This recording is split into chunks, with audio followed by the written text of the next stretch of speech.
নমস্কার প্রিয় দর্শক বন্ধুরা, আমি আপনাদের অ্যাডভাইজার ফ্রেন্ড অঙ্কন। আমি এসেছি আবার একটি নতুন ভিডিও নিয়ে। সর্বপ্রথম অ্যাস্ট্রো অ্যাডভাইজার চ্যানেলে আপনাদেরকে জানাই স্বাগতম। আজকে আমরা অবশ্যই আলোচনা করব 2025 সালের বর্ষফল নিয়ে, এবং যেটা আপনারা থাম্বনেইলে প্রত্যেকেই দেখেছেন, বর্ষফল নিয়ে আলোচনা তো প্রত্যেকটা মানুষ করেছে, কিন্তু আমরা আজকে শিখব যে বর্ষফল কিভাবে বিচার করা হয়, বর্ষফলটা কিভাবে উঠে আসে। কোনো লগ্ন বা কোনো রাশিভিত্তিক যদি আমরা বর্ষফল বিচার করতে চাই, সেটা জন্মকুষ্ঠিতে বা কোন কোন গ্রহদের গোচরের উপর ভিত্তি করে আমরা যে কোনো জাতক বা জাতিকার ক্ষেত্রে বর্ষফলটা বিচার করতে পারি, সেই বিষয়টা নিয়ে আজকে বিস্তারিতভাবে আলোচনা হবে। তো ভিডিও শুরু করবার পূর্বে আপনাদের কাছে একটাই অনুরোধ, আপনাদের যাতে আমার ভিডিও ভালো লাগছে তারা অবশ্যই চ্যানেলটিকে সাবস্ক্রাইব করুন, এবং একটা বিষয় অবশ্যই আপনাদেরকে রিকোয়েস্ট করব, আপনাদের একটা সাবস্ক্রিপশন কিন্তু আমাকে যথেষ্ট মোটিভেট করে অ্যাস্ট্রোলজি সংক্রান্ত নিত্য নতুন ভিডিও আনার জন্য। এবং যারা আমার সাথে যোগাযোগ করতে চাইছেন তারা অবশ্যই স্ক্রিনে দেওয়া নাম্বারে হোয়াটসঅ্যাপ মেসেজের মাধ্যমে যোগাযোগ করতে পারেন। তো আসুন শুরু করা যাক।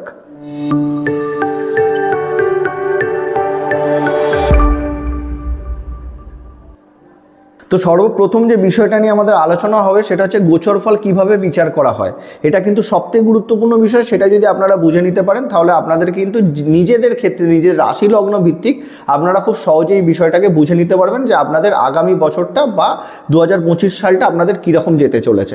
তো যখনই আমরা বর্ষফল বা গোচরফল বিচার করি, তার উপর সবথেকে গুরুত্বপূর্ণ যে সকল গ্রহগুলো ভূমিকা পালন করে সেই গ্রহগুলোকেই কিন্তু আমি এই জন্মছকে নিয়েছি।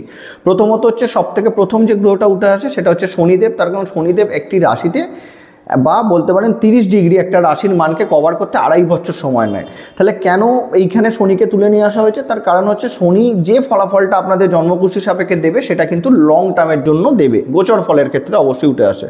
তার পরবর্তীতে আমি নিয়েছি রাহুকে এবং কেতুকে। কেন রাহু এবং কেতু কিন্তু একটা রাশি পরিবর্তন করতে 1.5 বছর সময় নেয়। অতএব রাহু কেতু যে ফলাফলটা আপনাদেরকে দেবে সেটাও কিন্তু আপনাদের 1.5 বছর অর্থাৎ লং টার্মের জন্য সেই ফলাফলটা আপনারা কিন্তু পাবেন।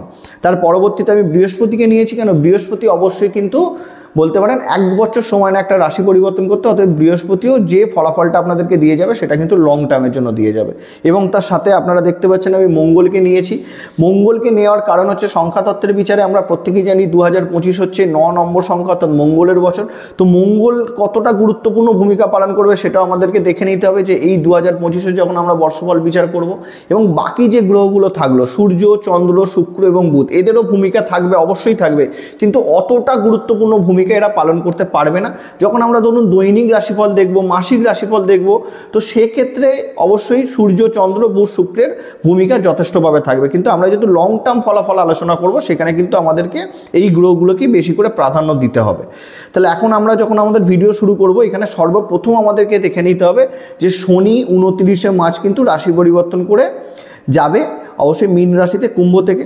তাহলে সেক্ষেত্রে মেষ রাশি 7.5 শুরু হচ্ছে, এটা প্রত্যেকেই আপনারা জানেন। 7.5 বিষয়টা সম্পূর্ণ আলাদা, সেটা নিয়ে আলাদা ভিডিও আসবে। কিন্তু আমরা প্রথমে দেখব যে এই যে 2025 এইখানে কিন্তু শনি, রাহু, কেতু, বৃহস্পতি প্রত্যেকটা স্ট্রংগেস্ট গ্রহের কিন্তু রাশি পরিবর্তন হবে। তাহলে 2025 আমরা প্রথমেই ধরে নিতে পারি পরিবর্তনের বছর। অনেক কিছু পরিবর্তন, অনেক কিছু নতুন, অনেক কিছু পুরাতন আপনাদের সাথে যোগ হবে এই বছর, এটা প্রথম ব্যাপার। তো যে কোনো লগ্ন রাশি আপনাদের হতেই পারে।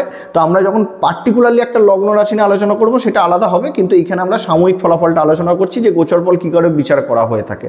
তাহলে সেখানে শনি 29শে মার্চ রাশি পরিবর্তন করবে এবং রাহু 18ই মে রাশি পরিবর্তন করবে। তাহলে এই যে 29শে মার্চ থেকে 18ই মে শনি এবং রাহু কিন্তু একসাথে অলমোস্ট 50 দিন কিন্তু মীন রাশিতে একসাথে থাকবে। তখন শুরু হবে কি শ্রাপিত দোষ। এই বিষয়টা নিয়ে অনেক ভিডিও আসবে, আমি এখন থেকে আপনাদেরকে বলে রাখছি। তো এই যে 50 দিন শ্রাপিত দোষ হবে, ন্যাচারাল যদি ফলাফল আমরা দেখি, যাদের ধরে নিন শনির সাথে রাহুর অন্তর্দশা চলছে বা রাহুর সাথে শনির অন্তর্দশা চলছে, যাদের জন্মকুষ্ঠিতে শ্রাপিত দোষ আছে এবং মীন লগ্ন, মীন রাশির বিশেষত এই 3টে যাদের আছে তাদের জন্য কিন্তু এই শ্রাপিত দোষ ভীষণ নেগেটিভ ফলাফল বয়ে নিয়ে আসবে। বাদবাকি রাশিদের ক্ষেত্রেও নেগেটিভ ফলাফল বয়ে নিয়ে আসবে, সেটা কম বেশি তারতম্য আসবে। কিন্তু এই 3 যাদের বিষয়গুলো বললাম তাদের ক্ষেত্রে সবথেকে বেশি নেগেটিভ ফলাফল আসবে। তার পরবর্তী হচ্ছে কি, অবশ্যই এইখানে কিন্তু আমরা দেখতে পাবো যে বৃহস্পতি 15ই মে রাশি পরিবর্তন করে এইখানে কিন্তু বৃষ থেকে মিথুনে চলে আসবে। তাহলে সেইখানেও বৃহস্পতির একটা জোরালো স্ট্রংগেস্ট রাশি পরিবর্তনের জায়গা আমরা দেখতে পাচ্ছি। বৃহস্পতির ফলাফলটাও আমাদেরকে বিচার করতে হবে। এবং এখানে কিন্তু সবথেকে গুরুত্বপূর্ণ যে কিনা মঙ্গলের বছর হলেও কিন্তু আমরা মঙ্গলকে পূর্ণরূপে স্ট্রং অবস্থাতে এই বছর পাবোই না। তার কারণ হচ্ছে কি, মঙ্গল এখন বর্তমানে কর্কট রাশিতে বক্রি হয়ে বসে আছে, নিচস্থ হয় কর্কট রাশিতে মঙ্গল, আমরা প্রত্যেকে জানি। তো যখন নিচস্থ করে কোনো গ্রহ বক্রি হয় তখন সে কিন্তু উচ্চস্থ সমান ফলাফল দেয়, ঠিক আছে। তাহলে সেক্ষেত্রে মঙ্গল এখন বর্তমানে আমি বলবো নিউট্রাল জায়গাতে আছে, কিন্তু যখন মঙ্গল ধরে নিন এইখানে কিন্তু ব্যাকের ঘরে চলে যাবে, মিথুন রাশিতে চলে যাবে, গিয়ে 24শে ফেব্রুয়ারি কিন্তু সে মার্গী হবে। মার্গী হয়ে 24শে ফেব্রুয়ারির পরে কিন্তু সে আবার 2রা এপ্রিল কর্কট রাশিতে এসে দীর্ঘ সময়ের জন্য নিচস্থ হবে। তো সে কিন্তু 2রা এপ্রিল থেকে 7ই জুন অবধি নিচস্থ থাকবে। তাহলে জুন মাস অবধি আমরা মঙ্গলকে সেইভাবে পাচ্ছিই না। তাহলে মঙ্গল এখানে সাপোর্ট সেরকমভাবে দিতেই পারছে না। সব থেকে ভাইটাল সময় হবে 2রা এপ্রিল থেকে 7ই জুন, যেটাতে মঙ্গল পূর্ণরূপে নিচস্থ অবস্থাতে থাকবে। তাহলে মঙ্গল নিচস্থ মানে সমস্যার জায়গা তৈরি হবে। মানুষের বলতে পারেন মঙ্গল নিচস্থ মানে কি? এখানে একটা বিষয় আপনাদেরকে বুঝতে হবে, আপনাদের এনার্জির অভাবে আপনারা প্রত্যেকেই ভুগবেন 2রা এপ্রিল থেকে 7ই জুন যে সময়টা। এখনও কিন্তু কিছুটা তারতম্য দেখা যাচ্ছে বর্তমান সময়তে, সেখানেও মঙ্গল নিচস্থ করে বক্রী হয়ে থাকার জন্য, সেটাও কিন্তু প্রবলেমের জায়গা। এবং কেতুর ক্ষেত্রে কি? কেতুও সেম, এখানে অবশ্যই রাহুর সাথে 18ই মে গোচর করবে। তাহলে কেতুও কিন্তু কন্যা রাশি নিচস্থ ঘর থেকে সে কিন্তু মোটামুটি বলতে পারেন কমফোর্ট জোন না হলেও কন্যা রাশির থেকে সিংহ রাশিতে কেতু কিন্তু কিছুটা পজিটিভ ফলাফল দিয়ে থাকে। নিচস্থ হয় কন্যা রাশিতে, সেই সাপেক্ষে কিন্তু সূর্যের রাশিতে নিচস্থ হয় না। নেগেটিভ ফলাফল বলবো না, কিন্তু পজিটিভও বলবো না। সেক্ষেত্রে একটা নিউট্রাল ফলাফল আমরা এই বছর কেতুর থেকে আশা করতে পারি। এবং রাহুর ক্ষেত্রেও তাই। রাহু যেহেতু মিন থেকে ধরে নিন কুম্ভতে চলে আসবে, এখানে নিচস্থ ঘর থেকে কিন্তু সে মিত্র ক্ষেত্রে চলে আসবে, সেক্ষেত্রেও রাহুর থেকেও আমরা একটা পজিটিভ ফলাফল এবারে আশা করতে পারি। তাহলে এই হচ্ছে আমাদের গোচর। এর ওপর ভিত্তি করে আমাদের বলতে পারেন জন্মকুষ্ঠির প্রত্যেকটা লগ্ন রাশি সাপেক্ষে বিবেচনা হবে যে কোন লগ্ন বা কোন রাশি সাপেক্ষে কোন ঘরের ওপর দিয়ে রাহু, শনি, কেতু, বৃহস্পতি, মঙ্গল গোচর করছে, সেইটাই কিন্তু আমাদের বর্ষফল হিসাবে উঠে আসবে। পরিষ্কার করে বোঝাতে পেরেছি? এবার আমরা প্রত্যেকটা লগ্ন রাশি নিয়ে আলোচনাতে চলে আসব। মিথুন লগ্ন, মিথুন রাশির ক্ষেত্রে 2025-এর বর্ষফল কেমন যেতে পারে, আমরা পুরো বিষয়টা প্রথমেই গোচর সম্পর্কে এবং গ্রহ সম্পর্কে আলোচনা অলরেডি করে ফেলেছি। তাহলে আমাদেরকে দেখে নিতে হবে যে এই গোচরগুলো এবং এই গ্রহদের অবস্থানগুলো মিথুন লগ্ন, মিথুন রাশি সাপেক্ষে কোন ঘরে হচ্ছে এবং কোন কোন গুরুত্বপূর্ণ গ্রহ গোচর করছে।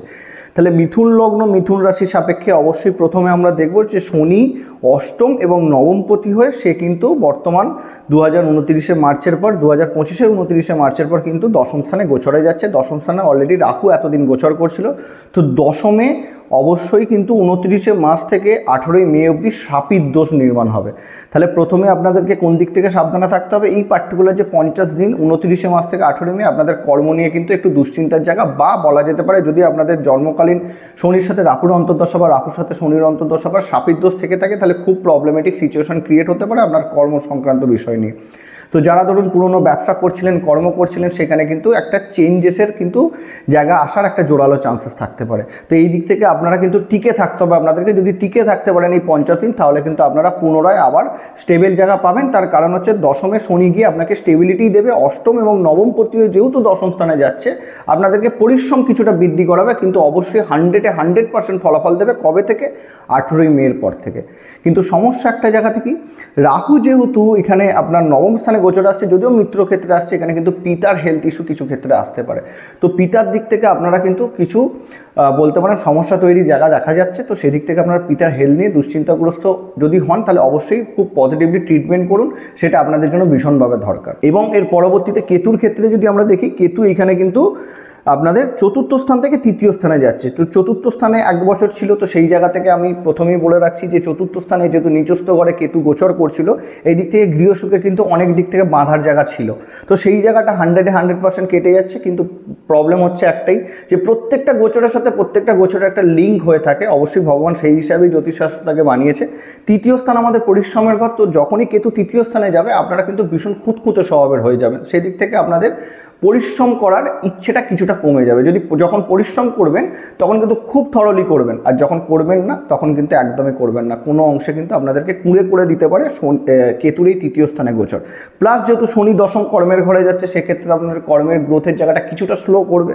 কিন্তু বারংবার আমি বলে রাখছি, মিথুন লগ্ন, মিথুন রাশির মানুষদের কর্ম পরিবর্তনের বছর এটা হতে পারে যদি আপনারা টিকে না থাকতে পারেন। যদি টিকে থাকতে পারেন, অবশ্যই শনিদেব এই দশম স্থানে থেকে আপনারা যে কর্মের সাথে যুক্ত আছেন, কষ্ট করে যদি টিকে থাকতে পারেন, আপনারা পুনরায় ঘুরে দাঁড়াতে পারবেন এবং আরও স্ট্রং অবস্থাতে গ্রো করবার জায়গা কিন্তু শনিদেব যাওয়ার আগে দিয়ে যাবে। যদিও শনিদেব এখন 2.5 বছর দশম ঘরে থাকবে, তো সেই দিক থেকে আমি প্রবলেমের জায়গা বলবো না। এবং দ্বিতীয়ত বিষয় হচ্ছে কি, বৃহস্পতিকে সপ্তম ঘরের অধিপতি মিথুন লগ্ন মিথুন রাশি সাপেক্ষে এবং দশম ঘরের অধিপতি দ্বাদশ স্থানে গোচর করছিল। তো সেই জায়গা থেকেও কর্ম রিলেটেড কিছুটা সমস্যার জায়গা এখন বর্তমানে মিথুন লগ্ন মিথুন রাশির মানুষের ক্ষেত্রে চলছে। তাদের কর্মের জায়গাটা অনেকটা টাফের সিচুয়েশন চলছে। এবার সেই দিক থেকে যদি আমরা দেখি 4 ফেব্রুয়ারির পর বৃহস্পতি মার্গী হবে এবং অবশ্যই 15ই মের পরে কিন্তু বৃহস্পতি চলে আসবে মিথুন লগ্ন মিথুন রাশি। তো এই দিক থেকে খুব পজিটিভ। একটা বিষয় আপনাদেরকে বুঝতে হবে যে দশম স্থানে শনি গেলেও আপনাদের কর্মের জায়গাটা কিছুটা স্লো হয়ে গেলেও একটা পজিটিভ গোচর হতে চলেছে যে বৃহস্পতি আপনার সপ্তম এবং দশমপতি হয়ে লগ্নে আসছে। অতএব আপনারা কিন্তু খুব চিন্তা ভাবনা করে পূর্ব পরিকল্পনা করে কর্ম শুরু করবার একটা চিন্তা ভাবনা নেবেন মে মাসের 15 তারিখের পর থেকে। এবং কর্মের জায়গায় যে ধরুন টালমাটাল সিচুয়েশনটা আপনাদের হচ্ছিল সেই জায়গাটা থেকে কিন্তু 100% পজিটিভ ইম্প্যাক্ট পাবেন। এবং এইটাও আপনাদেরকে দেখে নিতে হবে, লগ্ন থেকে বৃহস্পতি কিন্তু পঞ্চম দৃষ্টি পঞ্চমে দিয়ে আপনাদের এডুকেশনের জায়গাটাকে বেটার করবে। যারা সন্তান প্ল্যানিং করছেন সেক্ষেত্রেও বৃহস্পতির এই গোচর পজিটিভ। এবং সপ্তম স্থানের দৃষ্টি দিয়ে যাদের বিবাহ বন্ধনে আবদ্ধ হতে চাইছেন সেইখানেও কিন্তু মে মাসের 15 তারিখের পর থেকে আপনাদের জন্য বিবাহ যোগ বয়ে নিয়ে আসছে বৃহস্পতি, সেটাও খুব ভালো। এবং নবম স্থানে যেখানে রাহু গোচর করবে সেখানে রাহুর ওপর দৃষ্টি দিয়ে রাহুর নেগেটিভ ইম্প্যাক্টকে অনেকটা কমিয়ে দেবে। বলতে পারেন 2025-এর মে মাস থেকে 2026-এর এপ্রিল মাস অবধি এই জায়গাটা কিন্তু বৃহস্পতি আপনাদেরকে অবশ্যই পজিটিভ ইম্প্যাক্ট দেবে। এবং যারা নতুন করে বিজনেস শুরু করতে চাইছিলেন তারাও কিন্তু পজিটিভলি বিজনেসের দিকে এগোতে পারেন। এবং তার পরবর্তী লাস্ট যে গোচরটা নিয়ে আলোচনা হবে সেটা অবশ্যই মঙ্গলকে নিয়ে। মঙ্গল এই জন্মকুষ্ঠী সাপেক্ষে এই লগ্ন রাশি সাপেক্ষে ষষ্ঠপতি এবং একাদশপতি হয়ে কিন্তু বর্তমানে দ্বিতীয় স্থানে বক্রী হয়ে গোচর করছে। তাহলে সেই দিক থেকে দেখুন ন্যাচারালি মিথুন লগ্ন মিথুন রাশির ক্ষেত্রে দ্বিতীয় ঘরের অধিপতি চন্দ্র হয় এবং দ্বিতীয় স্থানে মঙ্গল যে কিনা একাদশপতি হয়, যেটা আমার ভিডিওতে পরিষ্কার করে বলা আছে যে একাদশ দ্বিতীয় কানেকশনে মহাধনী রাজ্য হয়। কিন্তু মিথুন লগ্ন মিথুন রাশির মানুষের এটি কপাল খারাপ যে একাদশপতি তৃতীয় স্থানে যেহেতু নিচস্থ হয়ে যায় তাহলে মহাধনী রাজ্যকের পূর্ণ পজিটিভ ফলাফল এনারা কোনোদিনই পায় না। অতএব এনাদের কিন্তু সেভিংস সেরকমভাবে হয় না। আমি এইটা কখনোই বলবো না যে মিথুন লগ্ন মিথুন রাশির মানুষের জীবনের আর্নিং হয় না, অবশ্যই এরা অধিক পরিমাণে আর্ন করে কিন্তু সেই অনুযায়ী সেভিংস এরা করতে পারে না, সেভিংস এদের খরচা হয়ে যায়। তাহলে সেই যোগটাই বলতে পারেন এই সময়টাতে পার্টিকুলারলি চলবে। তো সেভিংসের ক্ষেত্রে মিথুন লগ্ন মিথুন রাশির জন্য মঙ্গলের এই গোচরটা খুব একটা পজিটিভ হবে না আপ টু 7 জুন অবধি। তাহলে যারা সেভিংস করবার চিন্তা ভাবনা করছিলেন সেখানে কিন্তু প্রবলেমের জায়গা থাকবে এবং ইনকামের ক্ষেত্রেও কিছু ক্ষেত্রে প্রবলেম জায়গা থাকবে। এবং লোন যদি আপনারা নেন সেক্ষেত্রে কিন্তু লোনে জর্জরিত হওয়ার চান্সে তো মঙ্গল এখানে ক্রিয়েট করতে পারে, যেহেতু ষষ্ঠপতি হয়ে দ্বিতীয় স্থানে আছে। এবং পরবর্তীতে আপনাদের লগ্নে গোচর আসবে 24শে ফেব্রুয়ারি অবধি। আমি আপনাদেরকে লোন নিতে বারণ করব। 24শে ফেব্রুয়ারির পরে অবশ্যই আপনারা যেতে পারেন, তবুও আমি আপনাদেরকে বারণ করব আপ টু 7ই জুন অবধি অপেক্ষা করুন। যদি ভীষণ দরকার না পড়ে ভাবনা চিন্তা করে মানুষকে ধার দিন অথবা ধার নিন। ধার দিলেও টাকা মার যাওয়ার জোরালো চান্সেস থাকবে, আর ধার নিলেও কিন্তু সেটা শোধ করতে যেতে আপনাদের কিন্তু প্রবলেমে পড়তে হবে। মিথুন লগ্ন মিথুন রাশির ক্ষেত্রে এই সমস্যাটা থাকবে। এই বছরে আমি আপনাদেরকে অবশ্যই বলবো আপনাদের জন্য সবথেকে বেস্ট অফ বেস্ট রেমেডি হচ্ছে আপনারা দক্ষিণাকালীর আরাধনা করুন। প্রত্যেক শনিবার দক্ষিণাকালী মায়ের মন্দিরে যান, তাহলে আপনাদের কর্ম সংক্রান্ত যে সমস্যাটার কথা আপনারা চিন্তা করছেন সেটা থেকে কিন্তু মুক্তি পাওয়ার জোরালো চান্সেস আপনারা পাবেন। আর ন্যাচারালি বুধের গোচর কিন্তু আপনাদেরকে বারংবার সাপোর্ট দিতে থাকবে। আমি বুধের গোচরটা নিয়ে আলোচনা করলাম না, সেটা দৈনিক রাশিফল বা মাসিক রাশিফল যারা দেয় সেখান থেকে আপনারা দেখে নিতে পারবেন খুব সহজ সরলভাবে।